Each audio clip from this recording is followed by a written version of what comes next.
The wealth gap, worse now. Home ownership, worse now.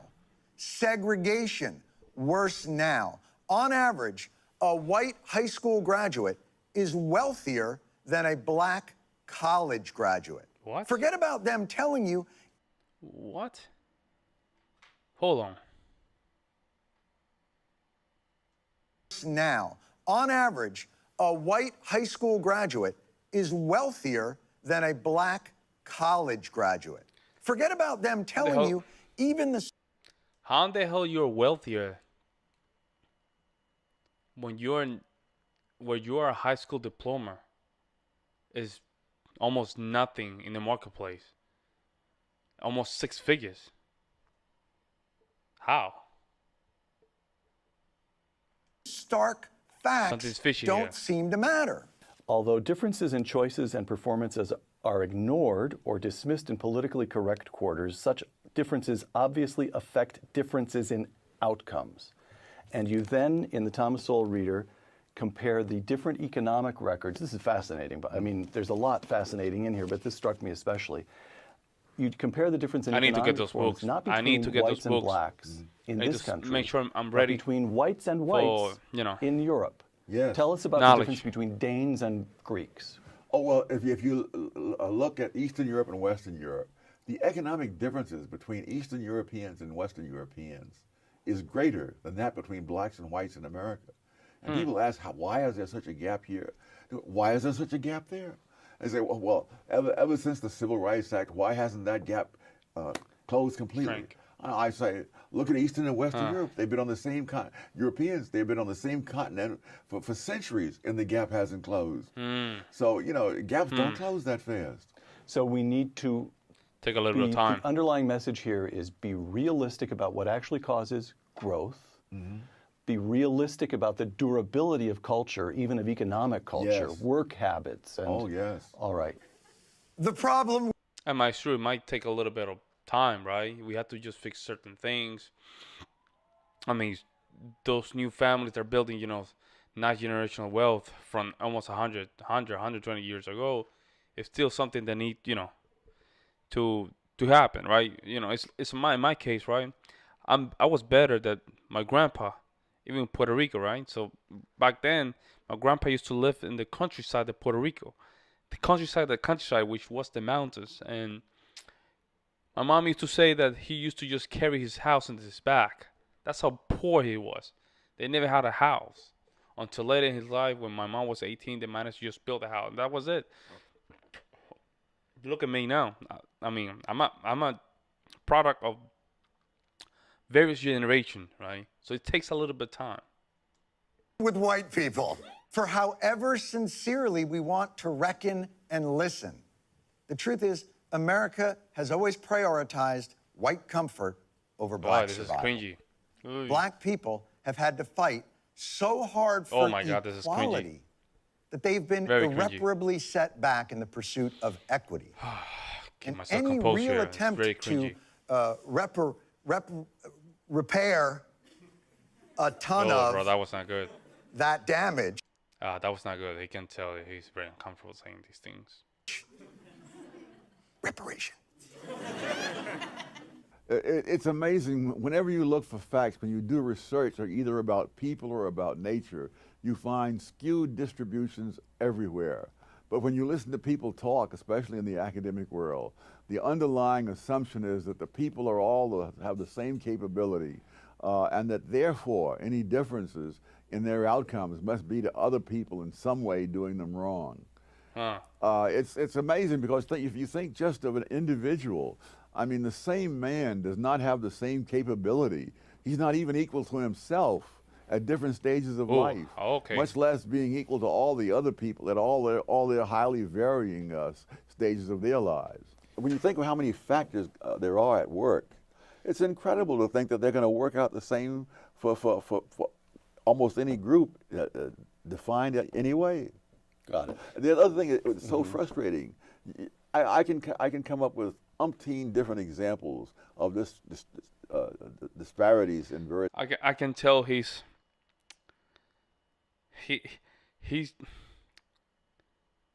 I guess because he's conservative, he's not in the mainstream. It seems like he's now coming out in the conservative side.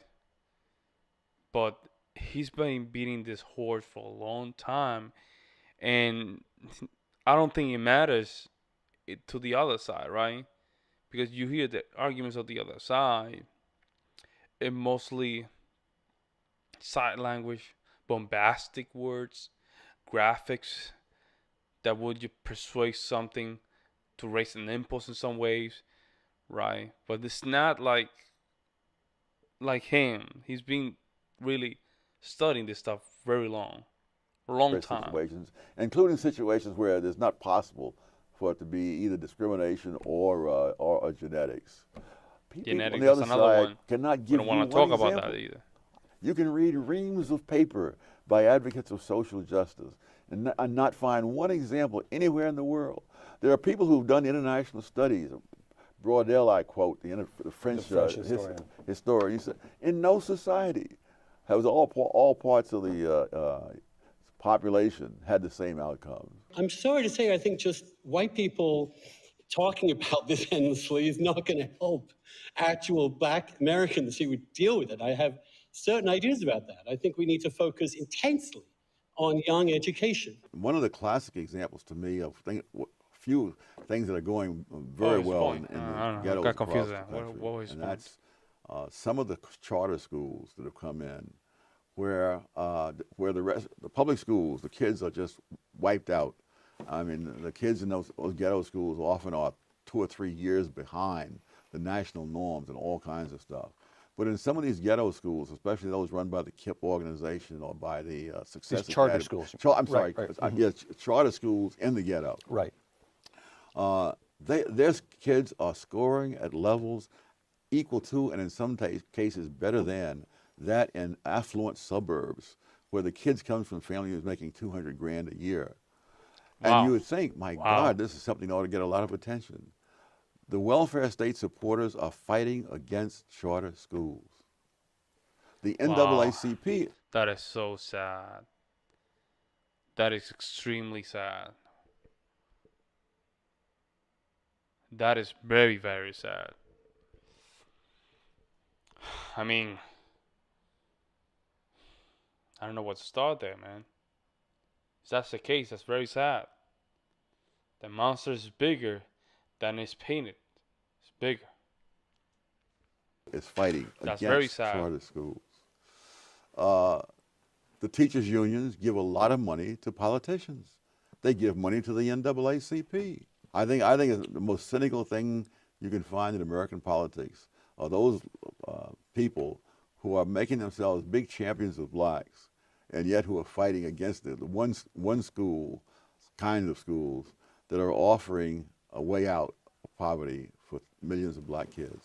I think education is crucial. I think figuring out a way to help Black kids have a stable family. The truth is, Yes. if you have a I two did. parent married home, you're I'm going gonna to say do something better. to you, Andrew. You really are. The The data onus- is that 30% of African Americans don't have this. It's the biggest factor in getting people into college and succeeding in life. And if you Whoa, bro, you're not supposed to say that in that program. I think you're in the wrong program, though. I think you're in the wrong program. What's going on here? ignore it, we're going to let these Black kids down. I feel like your defensiveness and the tropes that you use about the black family being the cause of entrenched poverty in that community ignores why those families are broken up in the first place, and that's mass incarceration, and that's the way that we viewed the crack epidemic. As of 1960, Oh, this one, I just find this one he heartbreaking. went weak there. As of 1960, 2/3 of all Black American children were living He with went both very parents. weak there. That declined over the years until only 1/3 were living with both parents in 1995.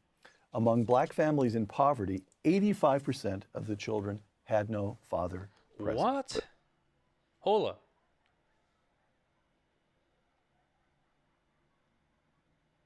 Oh my God. No way, 85%, bro. That's big, man. That is way beyond the statistic. I heard 70%, 85%, that is very close to 100%. You understand that? Families in poverty, Almost being 85% extinct. of the children had no father present. It's the legacy of the welfare state. And by the way, we see illegitimacy rates rising among everybody. Yeah, and in other countries. And you know, the Okay. very same thing in England. Wow. and what's the mechanism? Why does the welfare state dissolve the family structure? For one thing, it makes it unnecessary for fathers to support their offspring. And in fact, it makes it counterproductive in many cases. A very poor man who might be able to support his family realizes his family will be better off without him. But on the other hand, someone who's strictly irresponsible, either the man or the woman or both, now pays no price for being irresponsible. The taxpayers pay the price. And actually the harm done to the taxpayers, which is serious, still is not comparable to the harm done to the families, especially the children. To the kids. Yeah. Who incidentally, when they want to help black people, they want to help those black people who are doing something wrong. That is, rioters, ex-convicts. You know, they want to stop the schools from disciplining black kids, males who misbehave in school. Damn, and there's so much to just take here that. Let me. I don't hear them concern themselves about the blacks. Let me just who are finish the the video. victims of the people who are doing wrong. That's it. Okay. Okay. Yes. What the hell is going on here? No. All right. There's so much to digest here. It's crazy. You don't even know where to start. I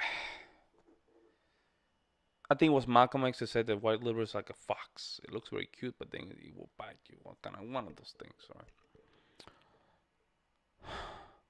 I don't like the message of Caucasians, this and that. They're the evil. They don't like that because it put you in a victimhood state.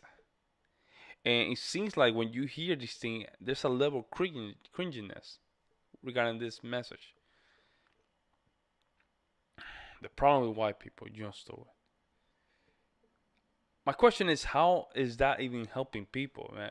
Can you be successful in a victimhood? Maybe maybe people find a currency where they can make money of it, but that does not make them successful. See, success is something that you can transfer to other people, right? It's a skill that you can transfer to other people. That way they can flourish. Being a victim is just taking care of the currency. It's not a success, right? It's a people see that currency, they want to grab it, but can yet they transfer that? You cannot have everybody being victim and make money victimhood.